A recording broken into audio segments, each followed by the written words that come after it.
El 31 de marzo de 1578 era asesinado Escobedo. El día 28 de julio de 1578, al caer la noche, los alguaciles se personaron en el despacho de Antonio Pérez y procedieron a su detención. Lo mismo sucedió con la princesa de Éboli, que fue puesta bajo custodia hasta que fue trasladada y recluida de por vida en el palacio de Pastrana. El puesto de Pérez sería ocupado por el cardenal Garambela,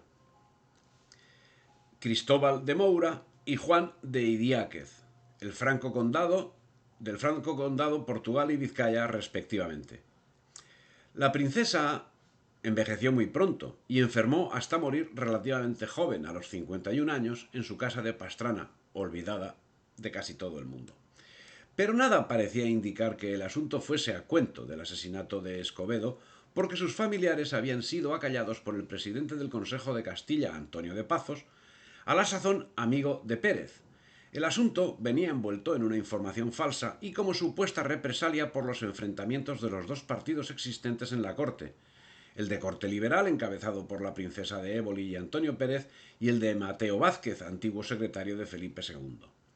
El motivo ostensible de la prisión era su oposición constante a la reconciliación de ambos secretarios. Esta causa se alegó por la justicia y con nombre de las amistades de Mateo Vázquez se comenzó el proceso. La familia de Escobedo ni se querellaba ni se movía.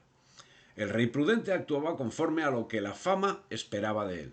A los 4 meses guardaría la prisión en su propia casa, pudiendo salir a la calle ocasionalmente.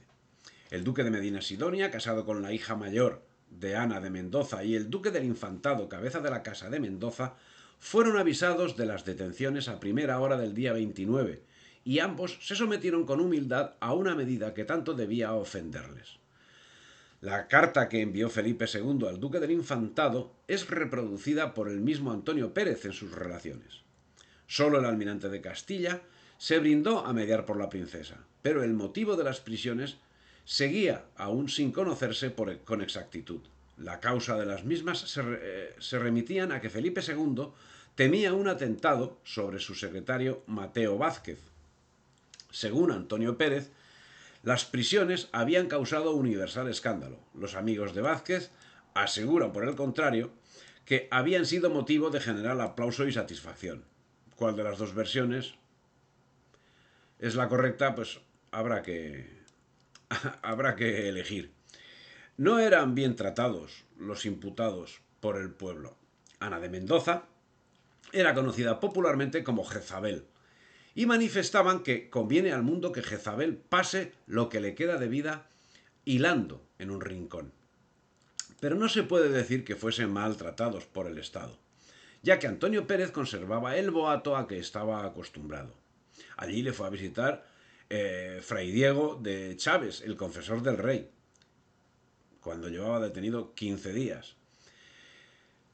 Cosa, la una y la otra visita, que admiró a la corte, porque parécesles a todos y con razón que tal manera de visitas y de tales personas no podían ser hechas a delincuentes y ofensor de la majestad de su rey. En principio nos parece muy normal dar ese trato a un preso. En medio de ese tumulto y ajeno, ajeno por completo al papel que jugaba él mismo, el 1 de octubre de 1578 muere en Flandes don Juan de Austria. El 4 de agosto del mismo año había muerto el rey Sebastián de Portugal en la batalla de Alcazarquivir, un hecho de excepcional importancia para la primera unión nacional, ya que el heredero era un anciano sin descendencia y el segundo en la línea de sucesión era Felipe II. Un hecho que además es tenido en cuenta por algunos historiadores como inicio de los problemas de Ana de Mendoza, quien a lo que parece intentaba casar a su hija con el heredero de Braganza, rival de Felipe II a la corona de Portugal, porque a la postre, lo que a la postre conseguiría ya fallecida, cuando en 1640 su bisnieta se casó con el duque de Braganza en el momento que Portugal proclamó su independencia. ¿Era ese el trasfondo real que llevó al asesinato de Escobedo? Otro misterio. El caso es que las investigaciones no avanzaban conforme a lo deseado, en gran medida como consecuencia de la prudencia por conservar los secretos que obraban en poder de Antonio Pérez, al objeto de provocar algún descuido que permitiese anular la peligrosidad de los mismos. Las prisiones de los encausados se suavizaron. Ana de Mendoza pasó a cumplirla en su palacio de Pastrana, mientras Pérez siguió todavía gozando de la gracia pontificia y real durante el año 1578 y los principios de 1579.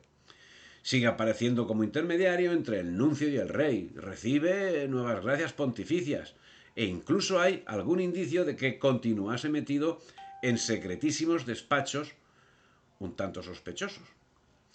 El nuncio colaboraba con él y el rey prudente dejaba hacer con la esperanza de encontrar pruebas.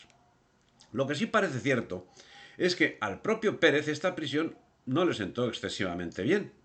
Él mismo relata el hecho como sigue. Estuvo Antonio Pérez en su casa preso 6 u 8 meses con guardas. Al cabo de ellos le fueron quitadas y quedó con libertad de salir a misa y paseante y de ser visitado, pero que él no visitase a nadie. El relato incluye el tiempo que permaneció en casa del alcalde, que no en la cárcel, y el que permaneció en su propia casa con vigilancia explícita. Lo cierto es que en noviembre ya gozaba de supuesta plena libertad. Antonio Pérez 4 meses estuvo preso en casa del alcalde de corte Álvaro García de Toledo. De hecho, hacia el mes de mayo de 1579, Pérez volvía a gozar de la máxima gracia real, según decía el propio nuncio. Por supuesto, hablamos solo de apariencia, ya que el objetivo de Felipe II era atacar en el momento más conveniente para los intereses de España. La extraña prisión del primer ministro discurría en su lujosa mansión donde recibía a los principales personajes que visitaban Madrid, haciendo hueco entre los asuntos de Estado que le eran remitidos, mientras estrechaba relaciones que posteriormente le serían de extrema utilidad, entre ellas el Justicia de Aragón, Juan Lanuza, el conde de Aranda y el duque de Villahermosa. En 1580 fue puesto en libertad. Parece que el rey creyó llegado el momento 2 meses más tarde, cuando el 26 de julio de 1579 ordenaba la detención de Antonio Pérez, dándose comienzo a años de persecuciones que culminaron con su salida de España a finales de 1591.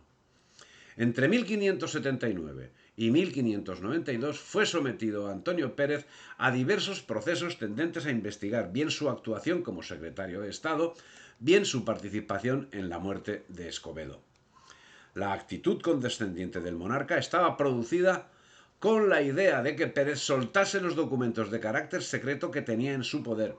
Pero según unas fuentes, al final, sí y sin los papeles, el monarca sucumbió a la presión de la familia de los Escobedo y los enemigos de Antonio Pérez y ordenó su detención en 1585. Esta vez fue acusado de tráfico de secretos de Estado y corrupción, aunque no de asesinato, en un vano intento por hacer olvidar el asunto y que no acabara salpicando al rey. Pérez fue encontrado culpable y castigado con una pena de 2 años de prisión y una sustanciosa multa, pero los jueces no consiguieron que entregara sus documentos. Personalmente, y dadas las características personales de Felipe II y a lo relatado hasta el momento, dudo que sucumbiera a las presiones de nadie, que al parecer eran inexistentes.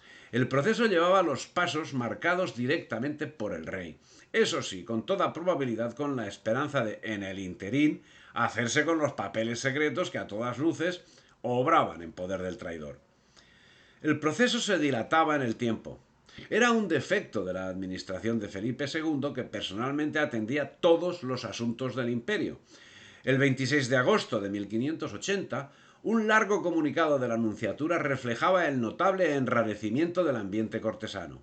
A la Éboli, enferma y con fiebre, se le estrechaba la prisión con una crueldad que verdaderamente no se compone con los trámites de un simple castigo por rencillas y enemistades de corte.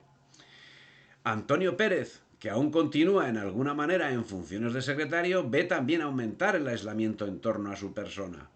El cardenal de Toledo, Gaspar de Quiroga, gran amigo de Pérez, ve contrapesado su influjo político por la figura de Gran Vela y encuentra una extraña resistencia al perdón indulgente en Felipe II, por lo que busca pretextos para marcharse de la corte. El duque de Alba, que soporta con dignidad la desgracia del rey, parece va a recobrarla por oficios del mismo Gran Vela. Bien, el nuncio deja expresada la situación.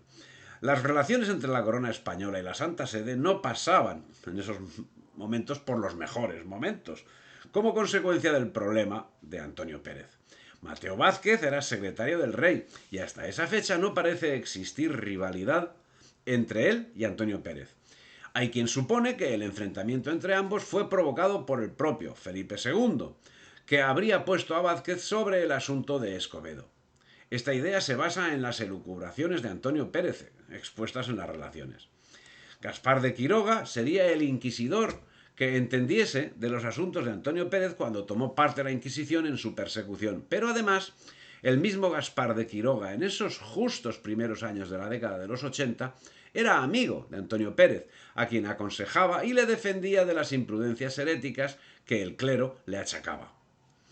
En esta época estaba viviendo Aragón unos momentos de tensión, por el auge del bandolerismo y por la crueldad desatada a raíz de la guerra entre montañeses y moriscos, cuya etapa de máxima virulencia coincidió con la guerra civil que asoló el condado de Ribagorza.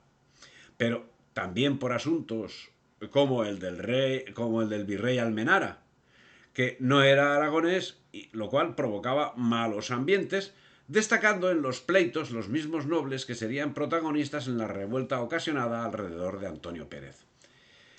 Si te ha gustado el vídeo, dale me gusta, difunde y suscríbete al canal.